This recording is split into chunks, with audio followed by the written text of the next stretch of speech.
Comment pourrais-je me détacher de ce que je n'ai pas encore vécu?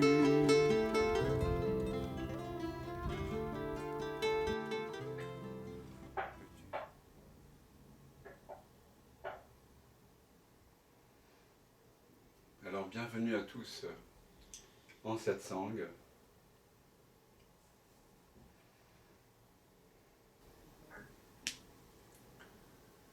Merci d'être là.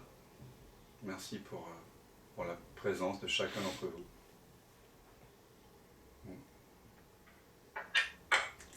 C'est vraiment une joie pour moi que de partager avec vous tous, avec chacun. Et c'est pour ça que ça se fait si naturellement, depuis une dizaine d'années. Enfin. Ce qui me touche tellement dans ces partages, c'est que c'est la même présence en chacun de nous en cet instant. Nos pensées sont différentes, nos sensations sont différentes, nos perceptions sont différentes. Et quand on regarde bien, quand on est vigilant, quand on est attentif, vraiment attentif, de réaliser que la présence qui en ce moment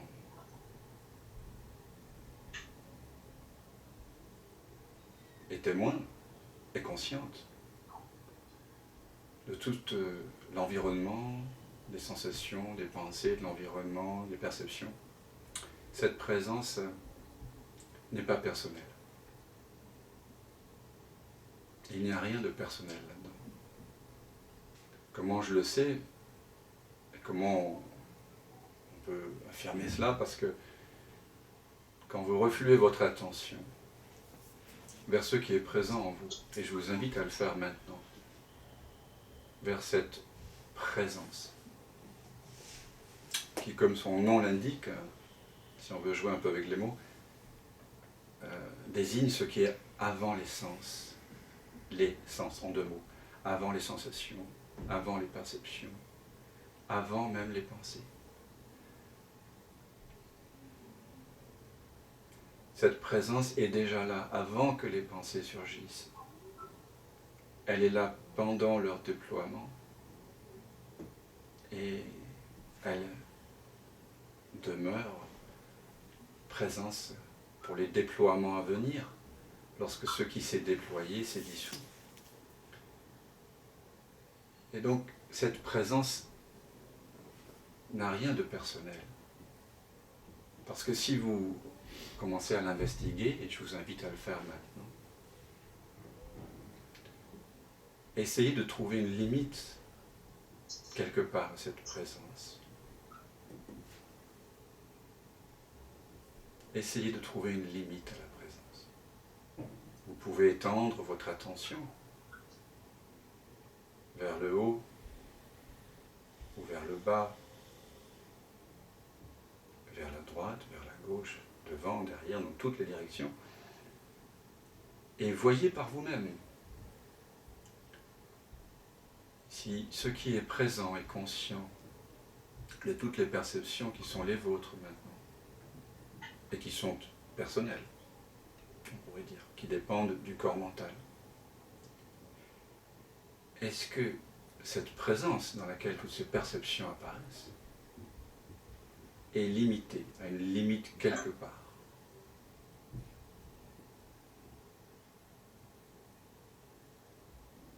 Cette exploration peut se faire les yeux ouverts ou les yeux fermés, qu'importe.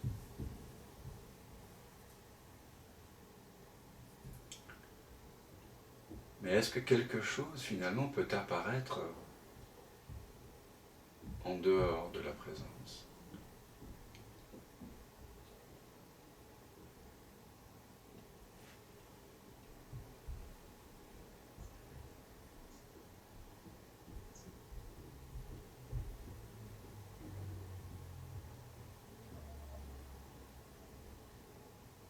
Est-ce que ce qui est présent et conscient des pensées, des sensations, des perceptions, du corps, du mental, du monde? Est-ce que ce qui est présent et conscient de tout ça a une forme?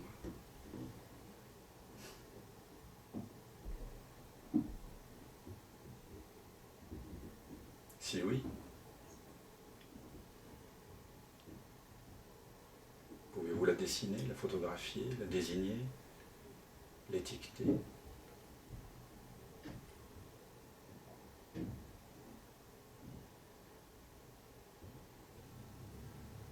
Et quelque chose qui n'a pas de limite, comment est-ce que ça pourrait être personnel? Nos pensées ont des limites, des contours, on pourrait dire, bien qu'on ne puisse pas les photographier.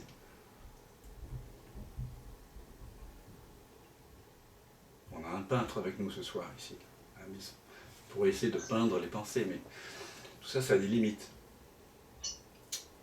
Est-ce qu'on peut peindre, photographier la présence? Les sensations semblent avoir des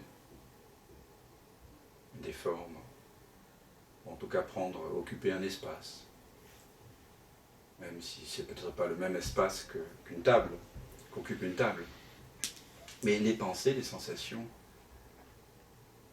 ont un début et une fin. Et puis ils sont localisés. Ils sont localisés, à peu près, quoi. Même si c'est plus flou, on va dire, pour une pensée, pour une sensation que pour une table. Mais il semble qu'on puisse les localiser dans ce qu'on appelle l'espace-temps. Pouvons-nous localiser la présence? Ce qui est conscient de tout ceci. Je sais bien que des scientifiques fous ont essayé d'ouvrir le cerveau de pauvres gens pour trouver la conscience.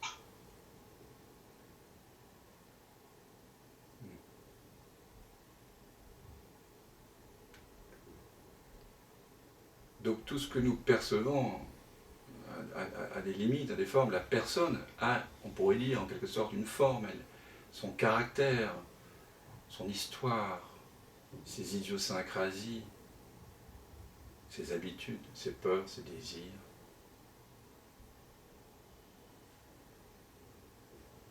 Mais est-ce que la présence dans laquelle tout ceci apparaît et disparaît a une forme, a une limite, a des contours? Ça, c'est la question vers laquelle pointe le satsang. Puisque le satsang pointe vers ce qui est ultimement réel. Et ici, j'entends le mot réel. Ce qui est réel, c'est ce qui est toujours là. Quelque chose qui apparaît, qui disparaît, ne peut pas être ultimement réel. Alors, quand soudain, vous devenez conscient de ce par quoi tout ce qui est perçu apparaît, vous pouvez constater, réaliser en cet instant que c'est totalement impersonnel. Et c'est pour ça que vous pouvez avoir cette intuition lorsque vous réalisez la présence en vous, cette présence consciente qui n'a donc ni forme, ni âge, ni caractère, ni passé, ni devenir, ni destin, ni destinée, qui n'est ni ceci ni cela, et bien que c'est la même présence dans toutes les créatures et en chacun de nous. Et ça donne à cette réunion une qualité incroyable qui me touche profondément. C'est que on est plus d'une cinquantaine ici, on est 4 ici sur place et 50 partout dans le monde. Et c'est la même présence. En tout cas, quand vous vous tournez vers vous-même et que vous investiguez la nature de cette présence consciente en vous, entre guillemets, et que vous réalisez que c'est cela que vous êtes, pourriez-vous dire que cette présence est seulement présente en vous et pas chez tous nos amis? Est-ce vraiment possible? Est-ce défendable comme position?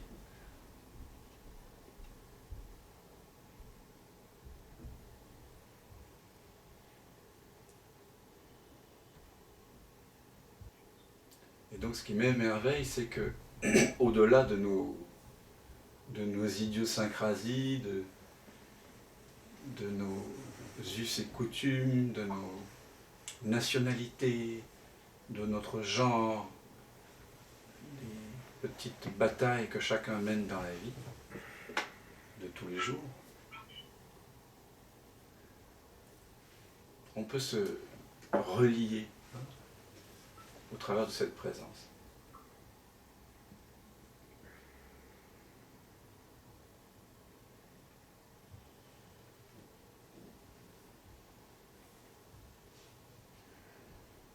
Il y a quelque chose qui est plus important que Nama Rupa, que le nom et la forme. Il y a quelque chose de réel, de vrai, de profondément réel.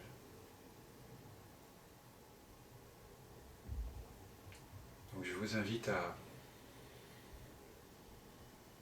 ramener votre attention vers ce qui en vous est vrai, réel, vivant, toujours présent. Car lorsque vous ramenez l'attention vers cette présence, vous ne découvrez pas quelque chose de nouveau qui n'existait pas avant. Vous réalisez, ah oui, en fait, c'était déjà là.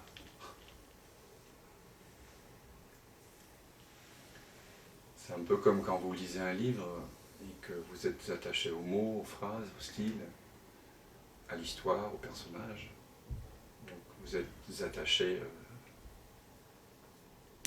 vous ne voyez quasiment que les mots, que le graphisme, l'imprimerie. Et soudain vous réalisez que tout ça, ça apparaît sur la page blanche.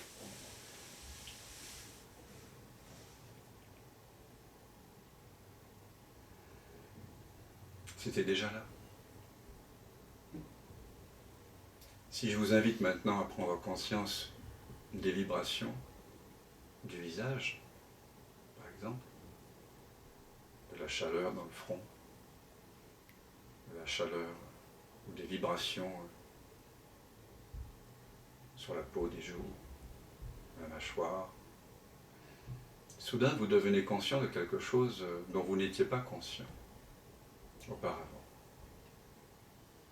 Mais vous intuitionnez que c'était déjà là. Mais ce n'était pas à l'avant-plan de la conscience. C'était en périphérie. Si je vous invite soudain de devenir conscient de la vibration de la plante des pieds, de la tactilité du talon, de la cheville, soudain vont apparaître des sensations. Et vous intuitionnez que ces sensations étaient déjà là. Simplement, vous n'aviez pas dirigé l'attention dessus.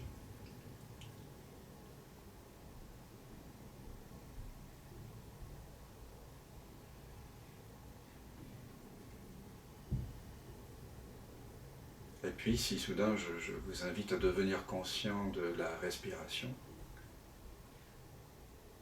qui est peut-être un des phénomènes corporels les plus transparents à la conscience, eh bien vous réalisez, voilà, qu'il y a des mouvements d'inspire et d'expire. Il y a l'inspire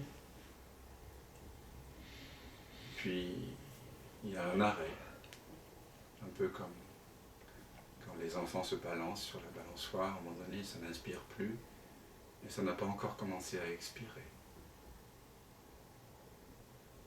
Et puis ça va vers l'arrière, ça expire.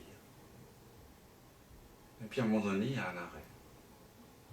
Et de nouveau un inspire. Et vous prenez conscience de cela, soudainement comme ça.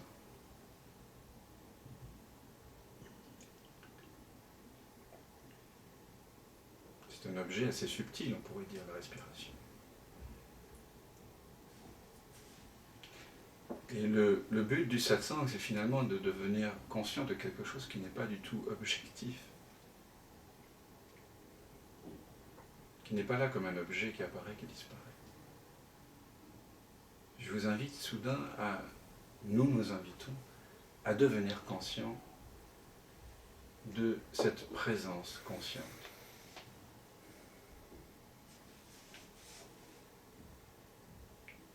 Dans laquelle tout apparaît et disparaît.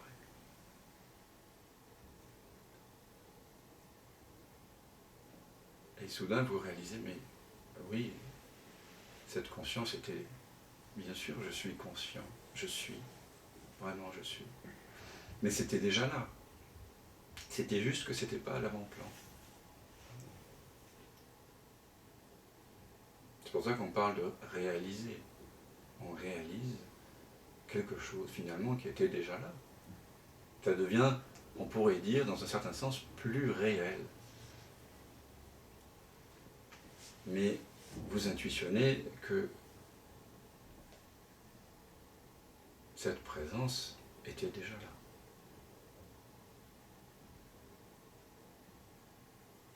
Et en même temps, c'est pas pareil quand elle est actualisée maintenant.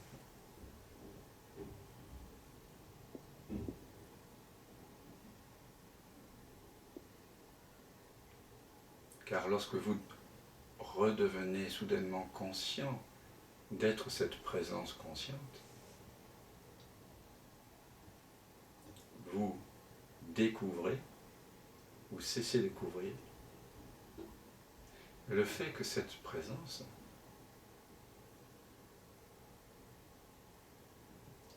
est la paix que vous cherchiez dans le monde.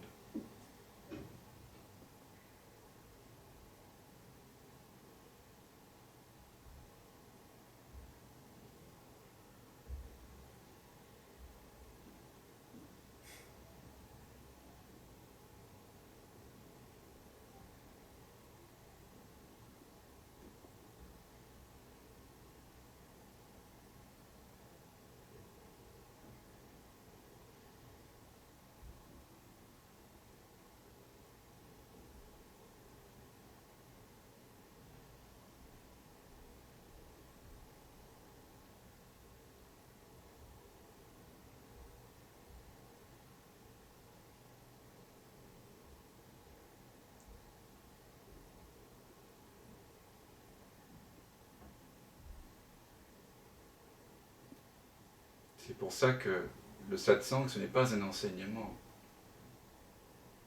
On n'essaie pas d'ajouter quelque chose, un nouveau savoir.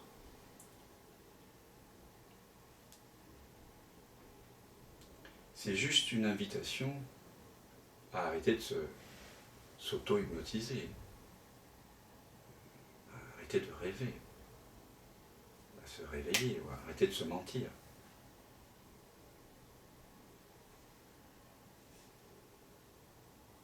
C'est redevenir conscient de quelque chose dont quelque part on était déjà conscient, vous voyez.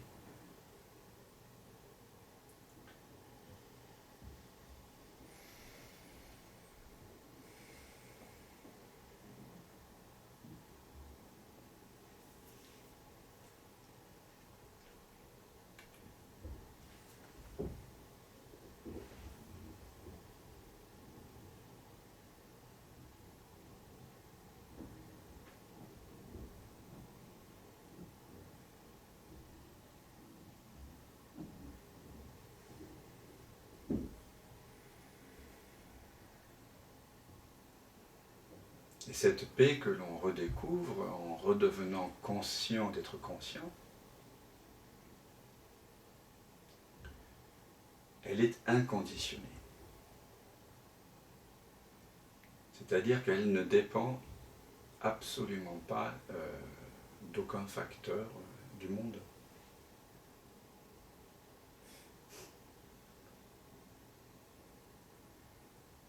Elle ne peut pas dépendre de la qualité de mes relations amicales, amoureuses, ni de la santé du corps, ni de mon compte en banque, ni de la façon dont on traite les humains dans une guerre pas loin de chez nous.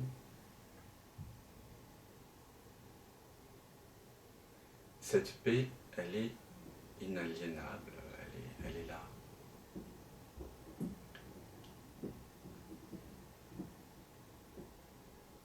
On peut se raconter beaucoup d'histoires à propos de cette paix, mais si l'on tourne notre attention vers la présence, elle est là.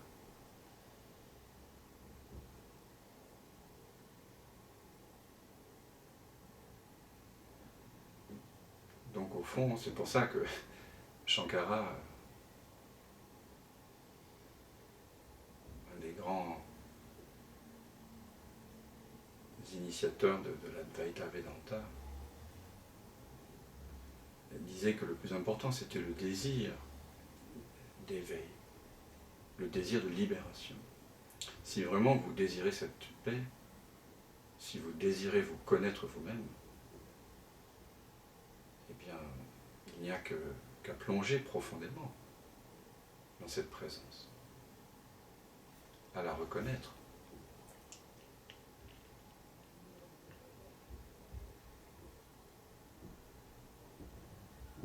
À la cultiver. Comment? En devenant conscient d'elle.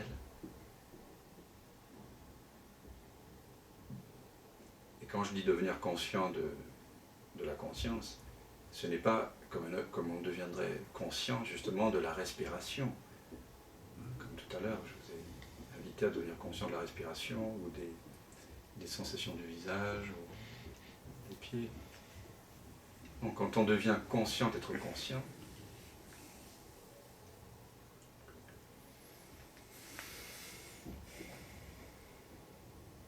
c'est comme se dissoudre dans le dissolvant universel.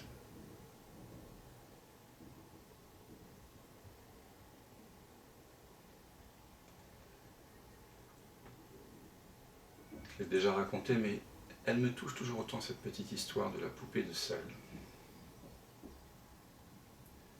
C'est une petite poupée de sel qui se promène dans des paysages arides, qui est avide de découvrir le monde, qui est très curieux, comme nous, curieuse.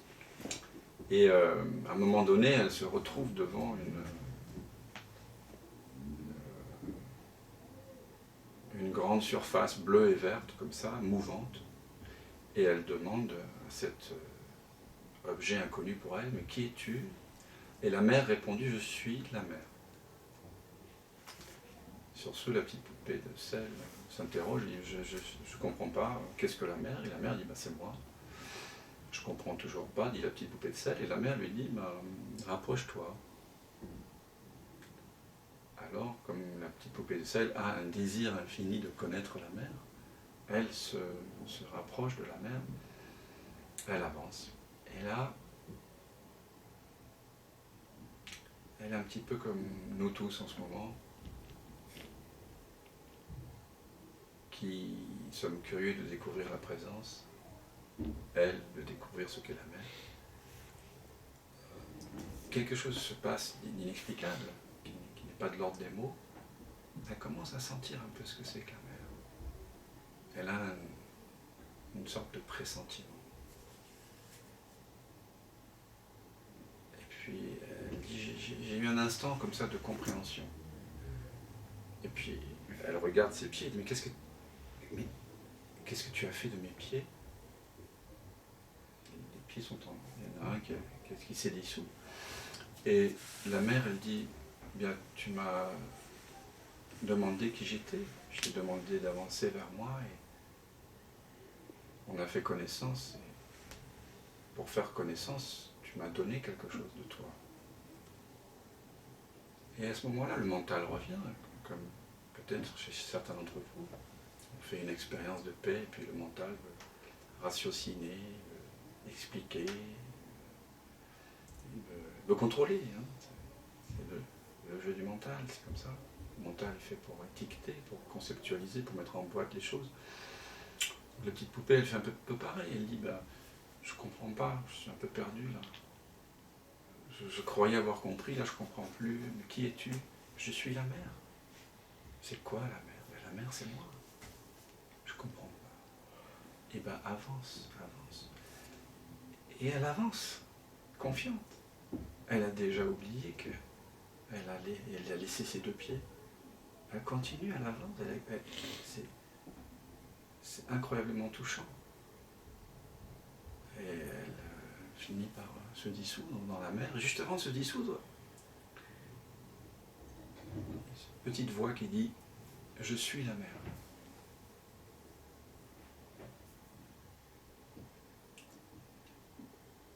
Donc prendre conscience de la conscience, ce retournement, ce retour qui ne ment pas,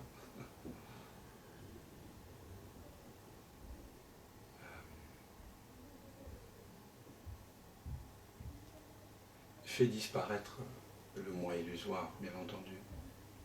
Et l'on peut être un peu désarçonné pendant quelques instants, mais très vite, la paix qui est offerte est tellement intense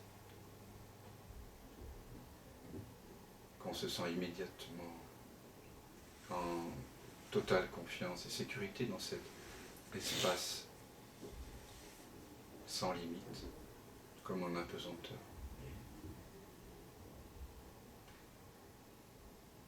Il n'y a plus de localisation. Et quand il n'y a pas de localisation, il y a la joie aussi. Il n'y a pas que la paix, il y a la joie.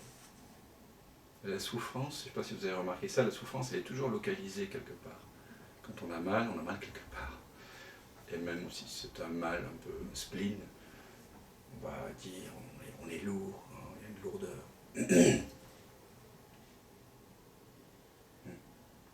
dans le corps. Mais quand on ramène l'attention vers cette présence, qui est là, qui veille amoureusement, en arrière-plan, on est comme la petite poupée de sel, en fait.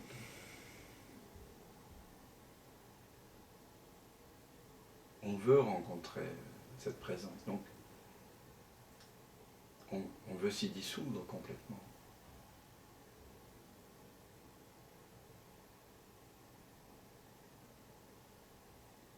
Voilà, santé. Il n'y a pas que la paix, il y a la joie. Parce que cet espace qui tout d'un coup s'ouvre lorsque le petit moi séparé, l'illusion d'être une personne séparée disparaît. Cet espace-là ne manque de rien. Ça, c'est vraiment important de le réaliser.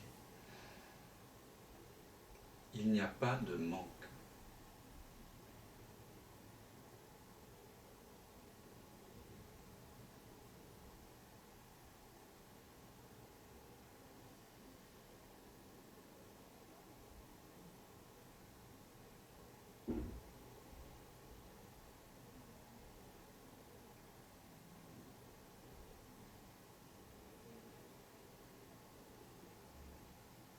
Et là, vous goûtez ce qu'on appelle amrita, je crois, en sanskrit, hein, le nectar, l'ambroisie.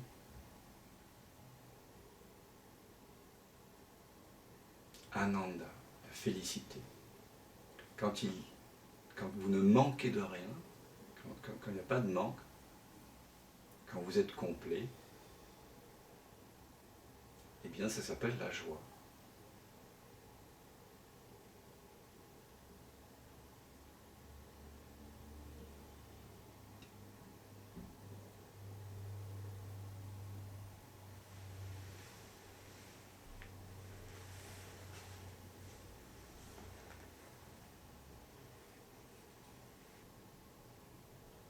sommes comme cette petite poupée de sel qui se fond complètement dans la mer de la présence.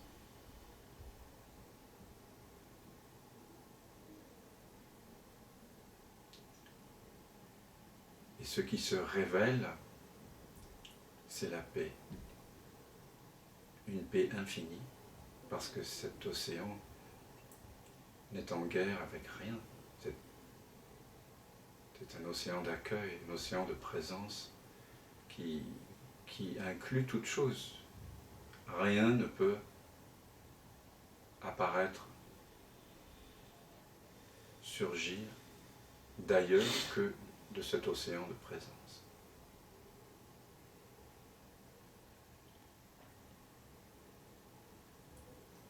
Toute pensée, sensation, perception, expérience qui serait la vôtre dans l'instant doit nécessairement apparaître au sein de cette présence. Et si vous êtes attentif, vous pouvez même constater qu'il n'y a aucune séparation entre vous et la pensée, entre vous en tant que présence et la sensation, entre vous en tant que présence et les sons qui sont perçus dans l'instant.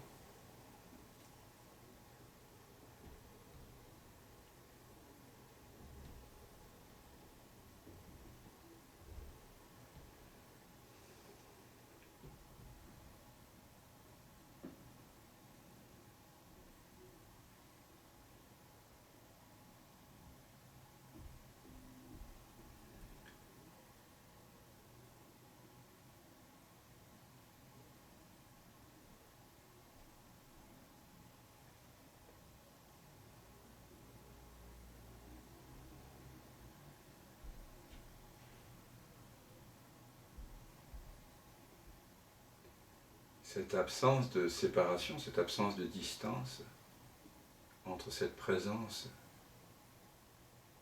dans laquelle vous glissez de plus en plus profondément, que vous vous reconnaissez être, cette absence de distance entre la présence et les objets de perception,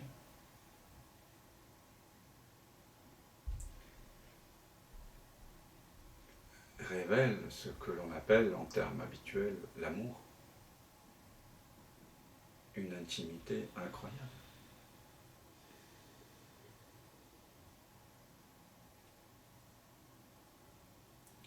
S'il y a une absence de séparation entre vous et la pensée, ou vous et une personne,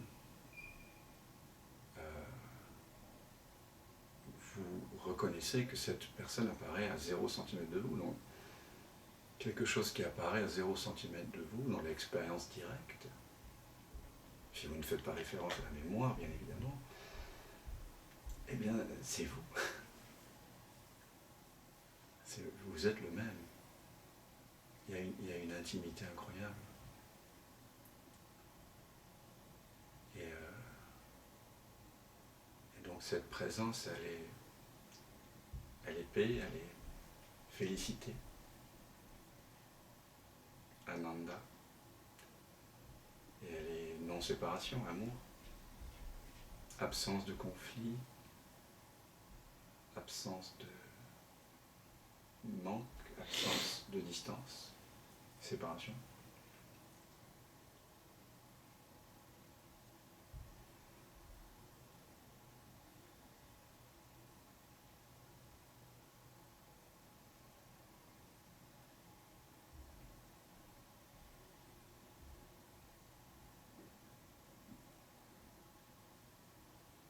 Et vous êtes cela. Vous êtes cela. Tu es cela. Toi. Chaque un. Tat Tvamasi. Tu es cela. Ça, c'est ta vraie nature.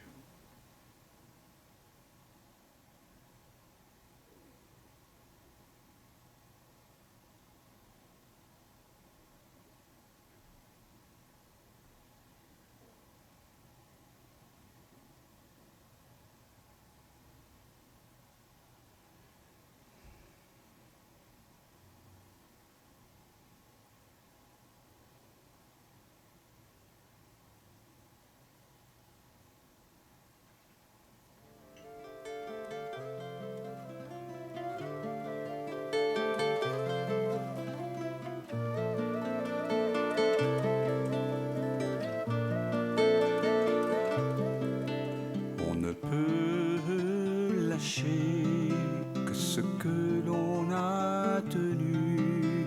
Mais comment pourrais-je me détacher de ce que je n'ai pas encore vécu?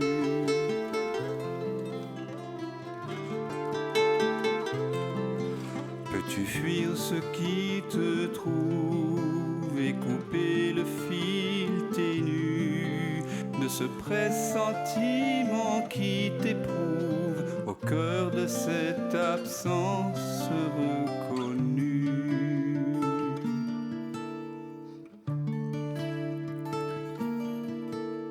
Ceux qui s'obstinent pendant le sommeil, ce que tu sens juste après le réveil, garde la fleur des dérives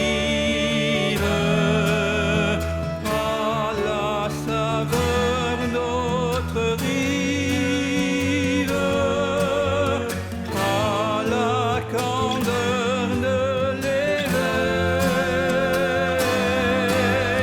Ce qui te rêve t'arrive.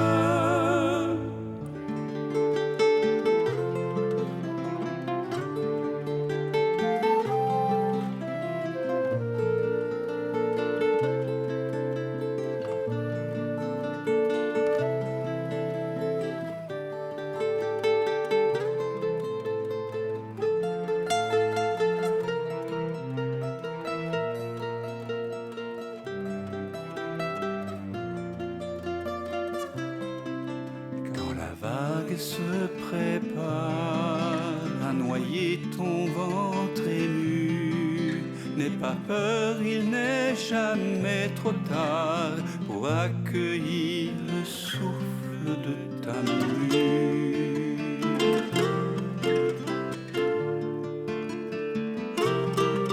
Le passé n'existe pas quand le cœur est mis à nu. En quittant le vu pour vraiment voir, tu cueilles en toi ce monde entreaperçu.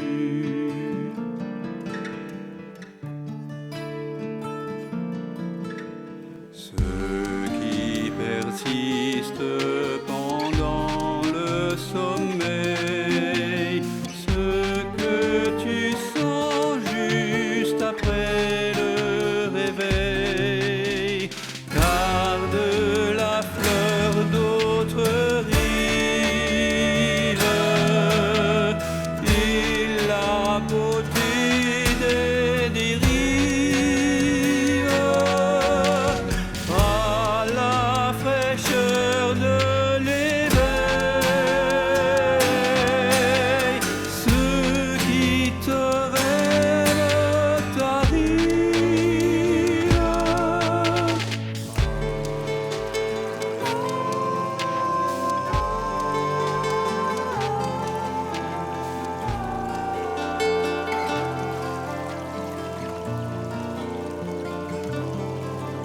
On ne peut lâcher que ce que l'on a tenu. Mais comment pourrais-je me détacher de ce que je n'ai pas encore vécu?